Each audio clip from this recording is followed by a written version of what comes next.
Hey y'all, Twin Oaks Family Farm, day 24 with this flock of Cornish rock cross meat chickens. We raise them for 6 weeks. They're for producing poultry. Cornish rock cross meat chickens are specifically for that. They grow rapidly, they convert feed to meat efficiently, and they finish quickly for poultry. So worldwide, Cornish rock cross meat chickens are the go-to benchmark standard for producing chicken meat. So we're just doing a quick check on our group. We're going to have to go ahead and add some cooling measures. It is a hot day and they need a little bit of assistance with coping with the heat. So we're going to take a look at them.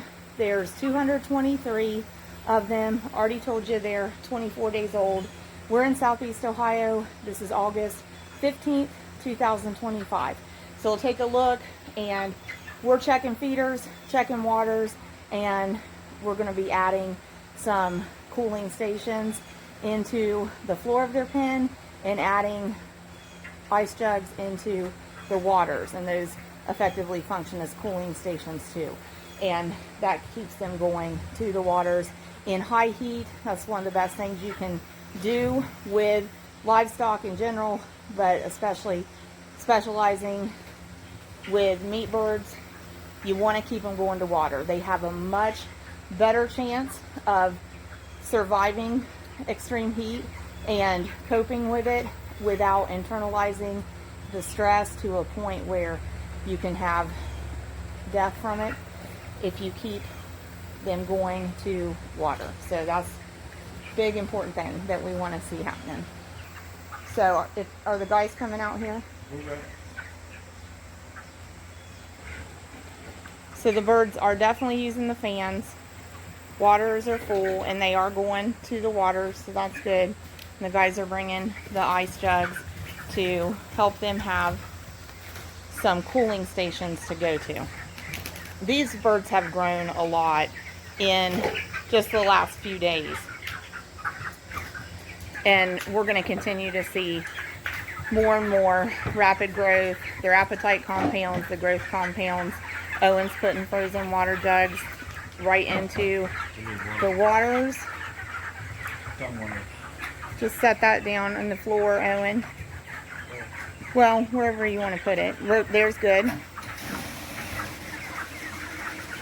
And we'll close the front doors so that they don't have the sunspot coming in.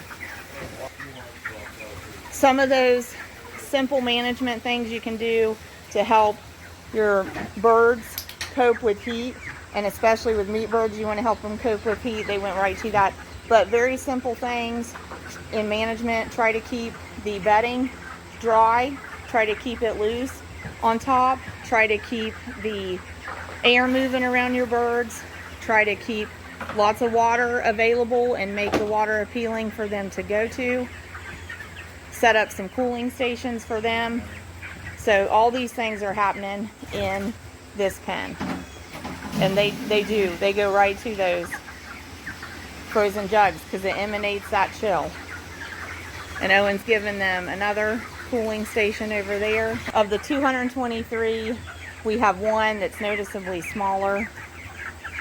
The one facing us there on the left. So far that one's hanging in there and does well, gets to feed, seems strong, but noticeably smaller. Owen's putting fresh water in there. Fresh water is also a big deal with your meat birds. So this pen is doing well. It is a hot day for them. It's in the low 90s, and they really want it to be closer to like 80 degrees Fahrenheit. Jared's giving them another cooling station there that they can set on. We've got several more we can give them. Owen's making sure that there's ice in that. We are like late afternoon, but our temperatures have been staying warm well into late evening. So it's going to benefit them to have these cooling stations. These can't get close enough to that. That really helps cool them down. They like to put their feet on them. And having them in front of the fans just kind of, it's like primitive air conditioning. It kind of blows that chill through where they're sitting. They're making their way toward that one, because they know that they get comfort and relief from being near those. They've already gotten close to these two over here as well.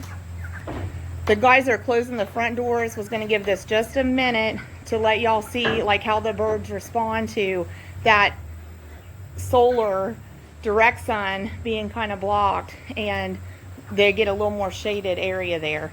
They'll fill in and use that space some, since it's not getting hit with direct sun, and they'll spread out a little more. But these are working their way closer to those cooling stations. So that is such a simple, inexpensive, accessible thing to be able to do for chickens when it's hot, but it really helps. So even the bird right there that just sat down near the water, they're going to be willing to use that space now because it's somewhat shaded.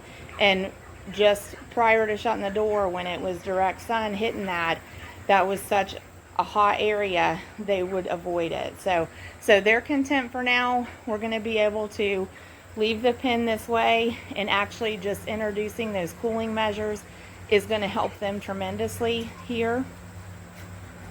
So it's a good sign. It's a really great sign to see them get up and go to water. That's what we want to see. And we don't encourage them to go to feed when it's hot, but if they go on their own, that's okay too. In fact, just the fact that they're up and moving is a really great indicator when they take initiative to do that on their own. Thanks for joining us. Check back in. Definitely in raising meat birds, dealing with extreme heat as we get into the middle and the end of production is probably one of the biggest challenges, helping them to simply cope with extreme heat. So it is a challenge, but simple measures in the management can assist the birds in using their own coping mechanisms to get through the effects of the heat on them. And while it remains hot, for the most part, they'll rest, and then as it cools down later tonight, we'll probably see a little bit more activity from them then, and we'll be checking on them some more. But they are really, really growing. Cornish Rock Cross meat chickens, day 24.